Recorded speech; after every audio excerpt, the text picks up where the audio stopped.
This is going to be a video guide on resizing your images. We're going to be showing you two different methods today, and the first uses Adobe's Photoshop. What you want to do is open your image in Photoshop. Today we're using a picture of my dog because he's the best looking model that I know. Once you've got your image open, you'll want to go up to Image, click Image Size, and this will open a window. Now you can see a preview on the left here that you can zoom out to get a better idea what the full picture looks like, and then you'll see your image's width and height in whatever measurement you have selected here. The two you want to pay primary attention to is pixels and inches. Pixels are best if you're going to be using the image digitally, like for social media or as a wallpaper, and inches are best if you're going to be using the image to create a physical print of it. That way you know what size it will print out on inches. Now what you want to do is select whichever you'd like. We're sticking with pixels. And then you can change either width or height to the target dimensions that you'd like. Let's say you wanted the width of this image to be 1600. Now you'll notice that height changed along with it, and that's because this is selected.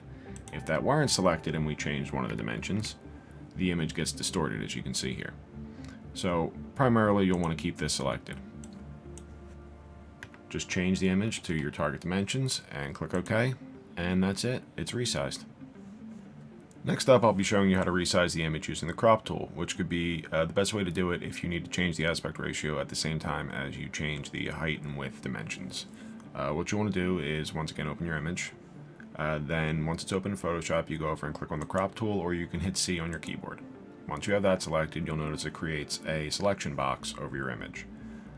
You can select up here whether you want to choose a specific width, height, and resolution, or you can choose from a bunch of preset aspect ratios. Say you wanted 16:9 for a wallpaper, you could select 16:9. For right now, we're going to stick with the width, height, resolution setting.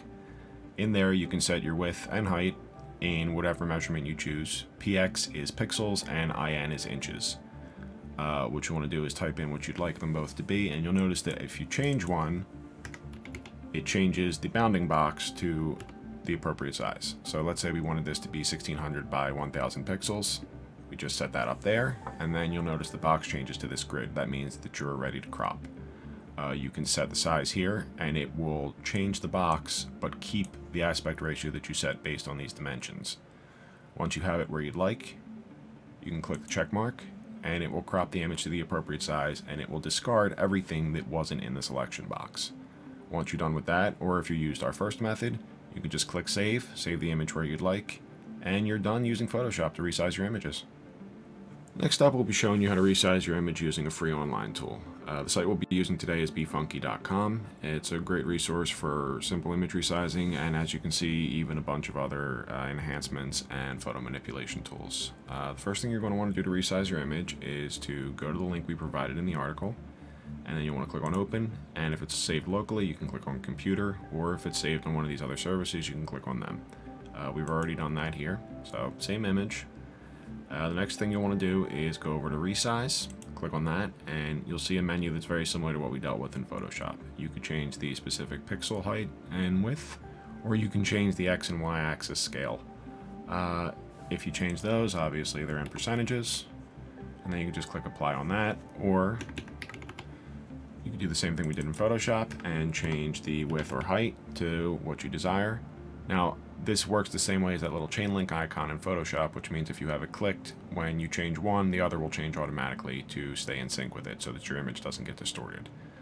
We set this to 1600 pixels, and you can click Apply, and that's it. Your image is resized, and then you can click Save, and save it locally by clicking on the computer or back to one of those other services that we mentioned earlier. Last up, we'll be covering how to use the crop tool on befunky.com. It's actually very similar to the one that we just covered in Photoshop, so what you're going to want to do is go to the website, open your image, and then go to crop. That'll pop out this menu, and you'll notice this drop down at the top, which is very similar to the one that Photoshop offers that gives you pre-existing ratios that you can use, or you can set your own width and height in pixels. Now let's say you wanted to set this to 1920 by 1080 because you're going to use it as a wallpaper. You would select those, hit enter, and then that creates this selection box. You can use that to define what part of the image you keep and what part you discard. Anything within it gets kept, anything outside of it gets discarded. Once you've got it where you'd like, you click apply, and your image is both resized and cropped at the same time. From there, you can just click on save and save it to your computer or one of the other services we've mentioned. And that's it. Those were 2 ways to resize your images using either Photoshop or a free web tool on befunky.com.